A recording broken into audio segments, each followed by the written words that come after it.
Graças a paz, galera. Que bom que você abriu esse vídeo e apertou o play nele. E eu acredito e creio que ao longo dele o Senhor vai falar com você e uma sabedoria vinda do céu será derramada na sua vida. Amém? Você crê nisso? Bom, vamos lá. Eu sou o pastor Gabriel, coordenador do curso Escola da Graça. E estou muito feliz de fato em ver que você está assistindo esse vídeo, né, pela fé. E nessa Escola da Graça, na matéria de crescimento na graça do nosso Senhor Jesus Cristo, nós teremos hoje uma aula sobre a igreja na Bíblia, como ela é colocada, como ela é vista e como ela é descrita, né, na Bíblia. Eu queria te convidar a pegar o seu lápis, a sua borracha, a sua caneta, a sua Bíblia, um papel para você anotar aquilo que o Senhor falar com você e ao longo da semana, você ir trabalhando isso, aprendendo um pouco mais.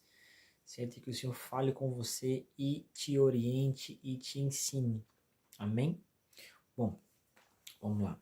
Eu vou te passar os versículos aqui, não vou estar falando até mesmo para que você possa na sua casa pesquisar e de fato aprender, né? Eu quero aqui liberar um conhecimento sobre você que o Senhor plantou no meu coração, mas também quero que você na sua casa busque isso também para que juntos nós possamos crescer. Amém? Bom, vamos lá. De 4 formas a igreja é apresentada na nossa Bíblia. Bom, anote de 4 formas.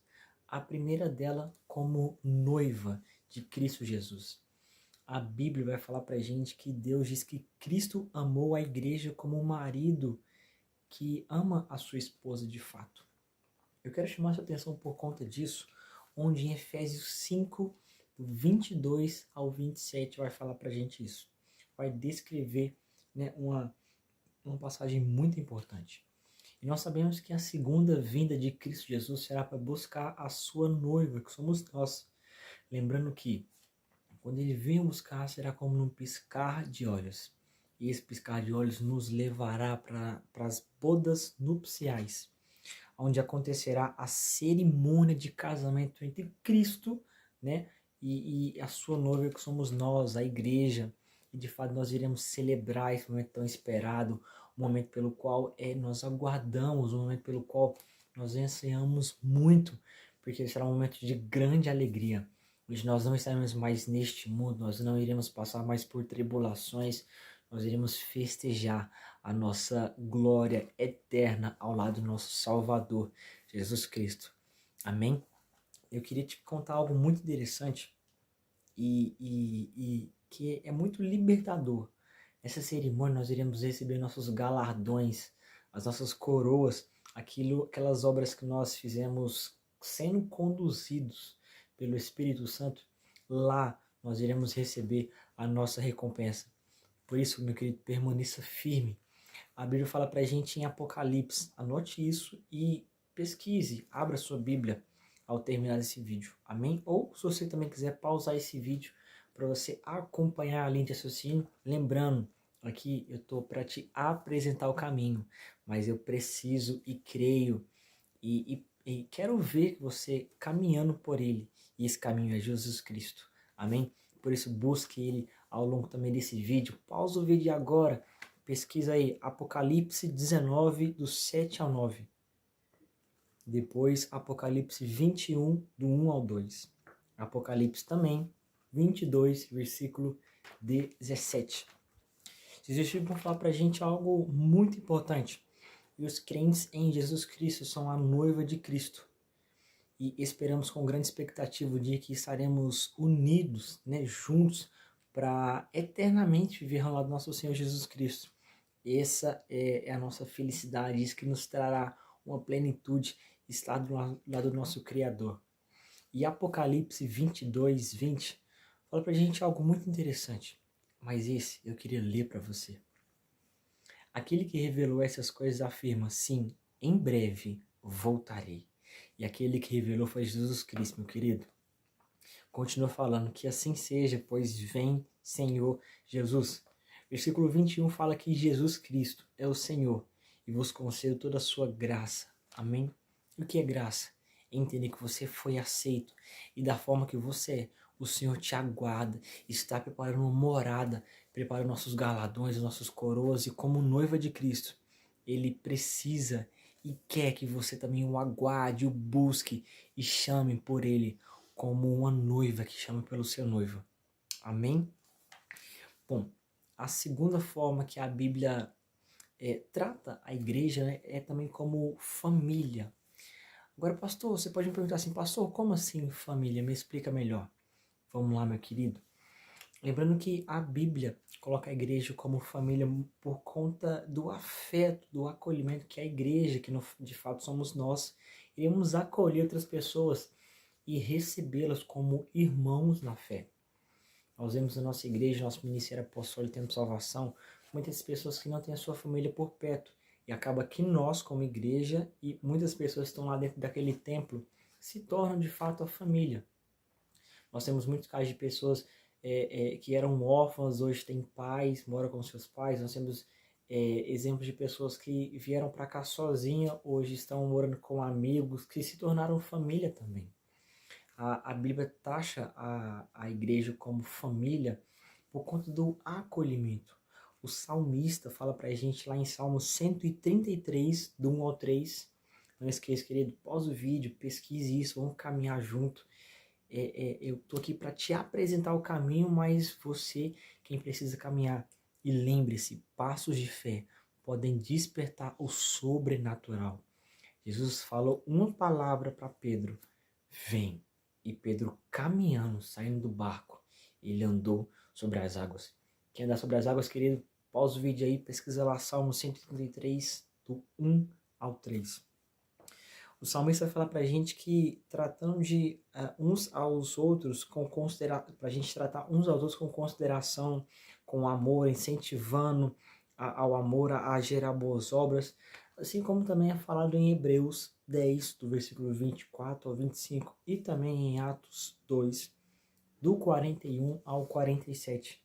Que você possa receber os seus irmãos sem reclamações, receber as pessoas que estão perto de você e sempre perdoando. Isso é muito importante, porque o perdão é libertador. O perdão não te trava. A falta de perdão pode travar você em um lugar.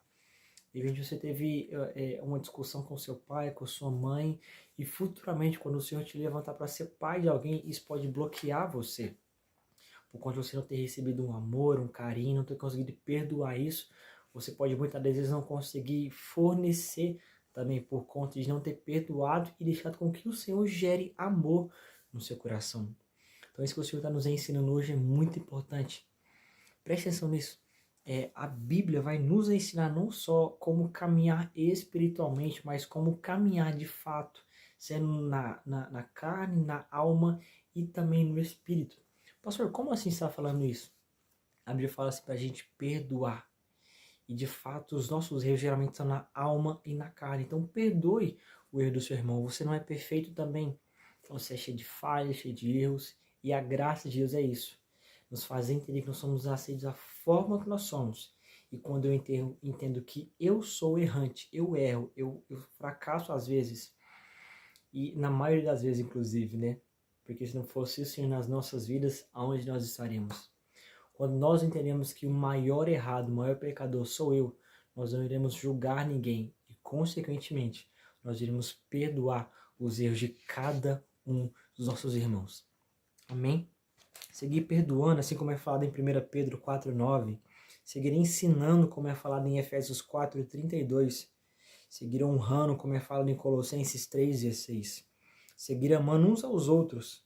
Seguir sempre em comunhão com os irmãos, sempre crescendo junto com eles. Ninguém é tão velho, tão sábio que não possa ensinar, e que não possa aprender. E ninguém é tão novo e inocente que não possa também ensinar. Que você possa entender isso. Nós devemos buscar ajuda uns com os outros contra as lutas da nossa carne. Em Gálatas 5,13 fala pra gente algo muito importante. E sem julgos ou apontamentos, denúncias, ao contrário do que fez Cã ao ver a nudez do seu pai. Preste atenção nisso. Cã entra na tenda onde estava Noé. Noé foi um cara certíssimo. Noé, ele constrói a arca na medida que o Senhor pede para ele, coloca os côvados, coloca os animais, coloca as pessoas que o Senhor pediu para ele. Mas de repente aquela aquela passagem passa, a água baixa, a arca abaixa também, se pousa em um solo. E Noé que fez um cara tudo certo, constrói um altar, leva para o Senhor e Noé entra para sua tenda. E ele amassa as uvas, faz um vinho e ele se embebeda com esse vinho. Assim é contado na Bíblia. A Bíblia fala pra gente também que Cã, o seu filho mais novo, agora entenda isso. Seu filho mais novo entra na tenda. E entrando na tenda, o seu filho mais novo, agora você vai entender por que dessa referência de mais novo. Vê seu pai nu e embriagado e grita para os seus irmãos: Sem, Jafé, o meu pai está nu. Cã anunciou a nudez do pai, anunciou o pecado do pai. Aquele que era mais novo, imaturo, anunciou o problema do outro. Mas Sem e Jafé, como a Bíblia fala isso claramente, esse detalhe, os irmãos mais velhos, mais maduros, entram na tenda de costas para não ver a nudez do pai, cobrem o seu pai com uma túnica e não ligam para o que o pai estava fazendo. A geração que o Senhor deseja levantar, a igreja como família que o Senhor deseja levantar é essa igreja como Sem e Jafé, que não liga para o pecado do irmão, porque sabe que também é pecador, mas muito pelo contrário, ajuda, estende a mão, não como mais novo e imaturo Cã, mas como Sem Jafé, que não vai julgar, não vai ter preconceito. É essa igreja que o Senhor deseja levantar como família, que acolhe, que abraça. Que você, irmão, possa entender isto esta noite. Essa é a vontade de nosso Senhor Jesus Cristo. Essa é a igreja que o Senhor deseja gerar em cada um de nós. Amém? Bom, eu queria contar para você também sobre a terceira forma, sobre a igreja ser colocada também como o corpo de Cristo. Isso é um ponto muito precioso e muito importante, muito espiritual também. Porque como o corpo de Cristo, muita gente quer ser a boca, quer ser o rosto, quer estar aparecendo, quer estar fazendo as coisas e ser visto. Mas entenda só, todas as partes do corpo são importantes. Imagina só comigo, se o meu cílio, esse pedacinho insignificante que a gente muitas vezes pensa que é insignificante, se nós não tivéssemos ele, nós não iríamos dormir. Consequentemente, nós não iríamos descansar. E não descansando, nós não iríamos conseguir caminhar, de repente levantar da cama, porque estaríamos exaustos por não pregar os olhos durante a noite inteira. São os nossos cílios que fazem com que os nossos olhos fiquem fechados desta forma. Imagina só, quem do corpo de Cristo gostaria de ser os pelinhos do nariz? Eles são de fato muito importantes, porque sem ele as bactérias entrariam para o nosso organismo, nos levando a uma morte. Nós precisamos entender isso, assim como Dorcas também entendeu. A Bíblia fala para a gente em Atos 9:36 que Dorcas tinha o chamado para servir e era feliz com isso. Deixa eu te falar, querido, você só vai se sentir feliz fazendo aquilo que o Senhor te projetou para fazer. Não sei, talvez o Senhor te chamou para ser boca, você será feliz nisso. Talvez o Senhor te chamou para cuidar da sala infantil, você será feliz dando aula e ensinando aos infantis, às crianças de fato. O Senhor te chamou para cuidar da Data Show, te chamou para cuidar do Ministério de Santa Ceia, do Ministério de Evangelismo, do Ministério de Ajuda, ou te chamou para limpar a igreja, irmão. Entenda o seguinte: da forma que o Senhor te projetou, Ele colocará paz para que você exerça o seu papel no corpo de Cristo. Isso é muito importante. Eu quero te passar alguns versículos, e o primeiro deles é em Romanos 12, do 7 ao 8, que nem todos nós iremos ser boca. Nós precisamos entender isso. Muitas das vezes nós nos frustramos, abandonamos a caminhada com Cristo porque fazemos aquilo que nós não fomos chamados para fazer. Nós saímos do propósito e perdemos a bênção. Assim como Saul. Saul levanta um altar para o Senhor e não era para ele ter feito isso. Não era papel do rei fazer isso. E por isso o Senhor levanta outro como rei. Eu quero te passar também o versículo de 1 Coríntios 12, do 1 ao 31, que vai falar pra gente algo muito importante também, em questão dos ministérios.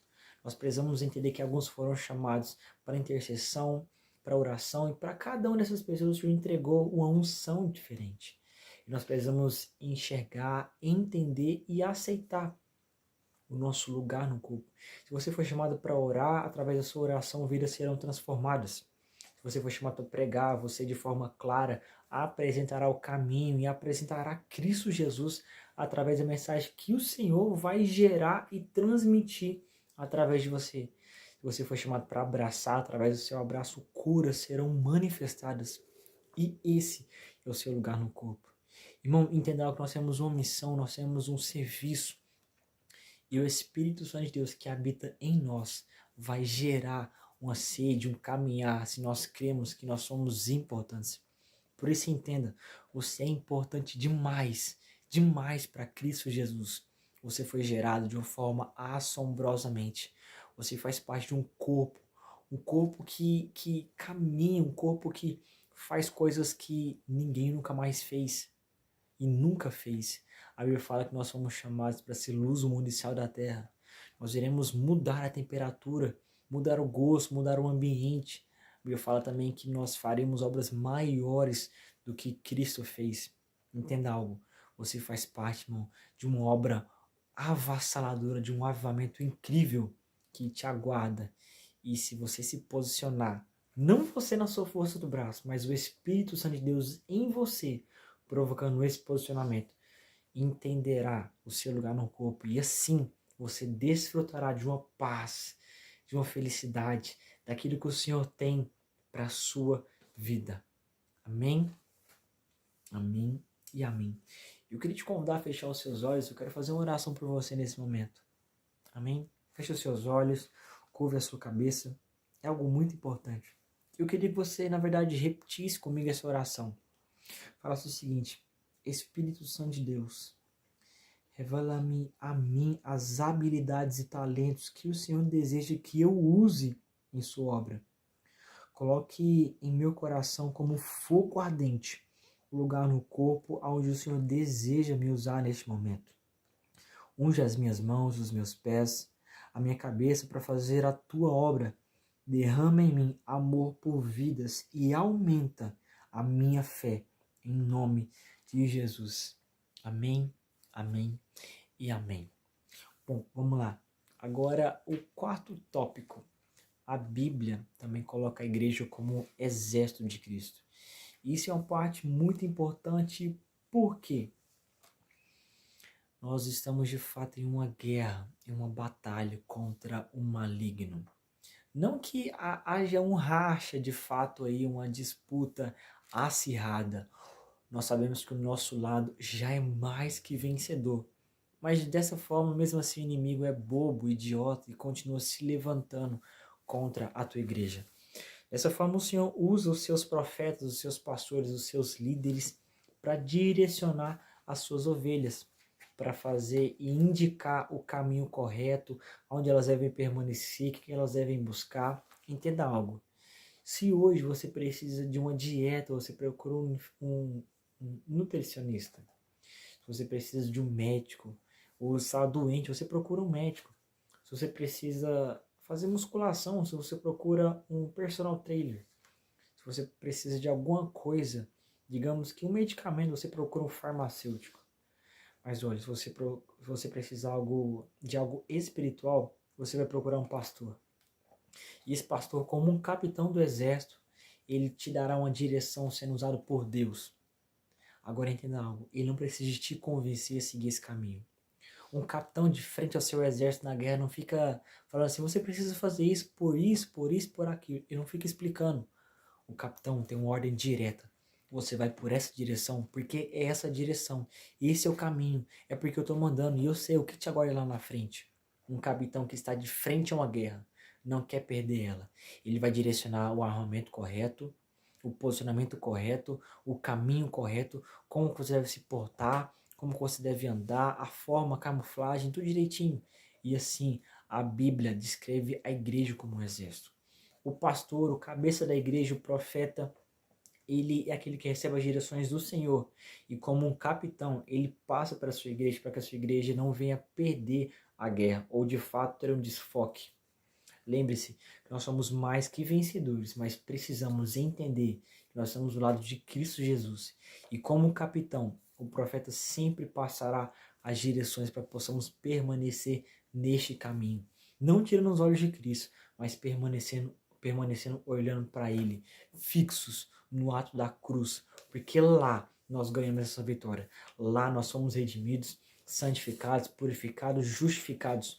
Toda derrota, toda fraqueza, toda enfermidade foi lançada na cruz de Cristo e levada.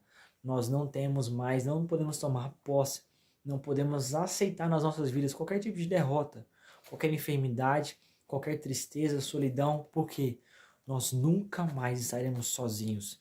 Nós nunca mais podemos, nós não podemos aceitar nenhuma tristeza, porque ela já foi levada na cruz. A vida abundante, mãe, é você desfrutar de uma paz que o mundo não consegue oferecer.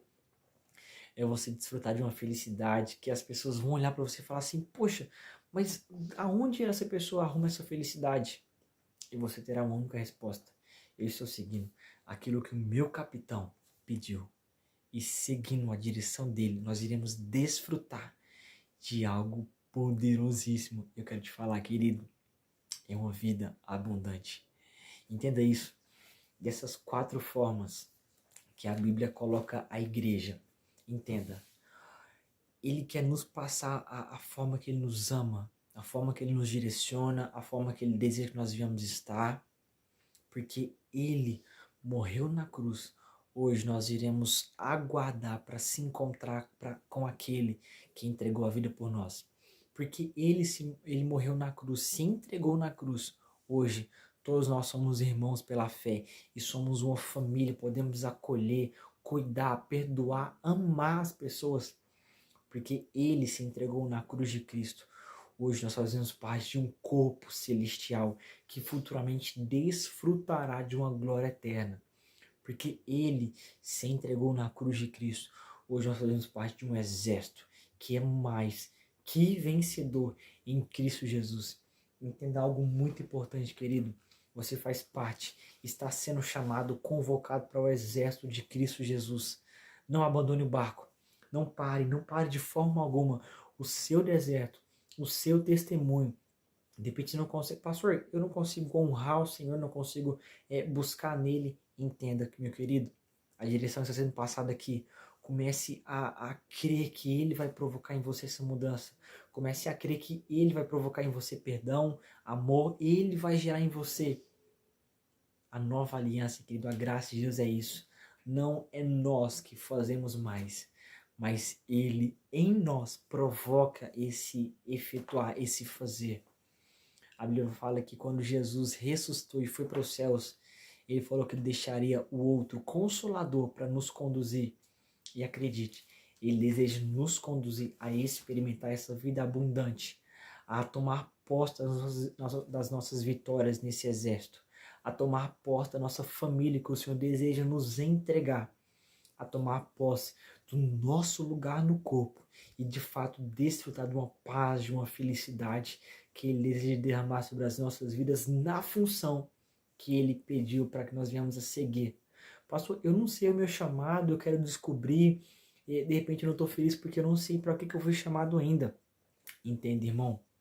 A maioria das pessoas, quando descobre o seu chamado, ela já fazia aquilo que ela foi chamada. Uma moto, ela foi criada para andar. E por mais que ela não saiba que ela foi feita para andar, mesmo assim ela caminha sozinha. Você talvez foi chamado para ser mãe de multidões. Você naturalmente vai começar a abraçar, a cuidar, a aconselhar, a dispor do seu tempo. E futuramente o Senhor vai revelar aquilo que você já nasceu sendo. De repente o Senhor te projetou para ser um empresário e sustentar a igreja. Naturalmente, você terá facilidade em prosperar, terá facilidade em ajudar pessoas, porque você já foi criado com isso, com essa função, com esse caminho, né? Nessa linha de raciocínio, de sempre prosperar, de sempre receber. E talvez você não saiba de onde vem tanta prosperidade. Você foi chamado para ser um profeta e as suas palavras geram poder de Deus. Entenda, querido, daqui uns dias, acredite que nessa escola ainda, você vai descobrir o seu chamado. E acredito, quando você descobrir, você vai lembrar disso, que você já exercia ele antes mesmo de ser revelado a você para qual lugar do corpo você foi chamado. Que possamos juntos ter esse anseio, essa frase: vem, Senhor Jesus, nós ansiamos por você. Vem, fale isso onde você está. Vem, Pai, cumpre a sua vontade em mim. Vem, Senhor Deus, nós ansiamos pelo teu buscar, por essa cerimônia. Nós ansiamos em sentir essa felicidade, estar no céu com o Senhor. Nós ansiamos por essa união eterna. Amém, amém. Que Deus te abençoe.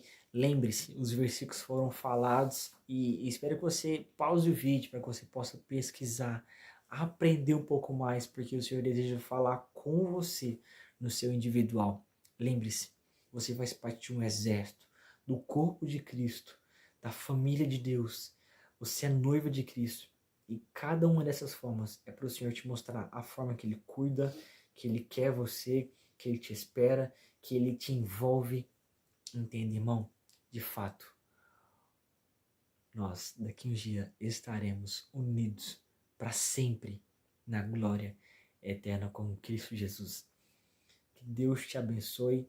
Até a nossa próxima aula. Lembre-se, o seu conteúdo tá bem aí abaixo, as questões também.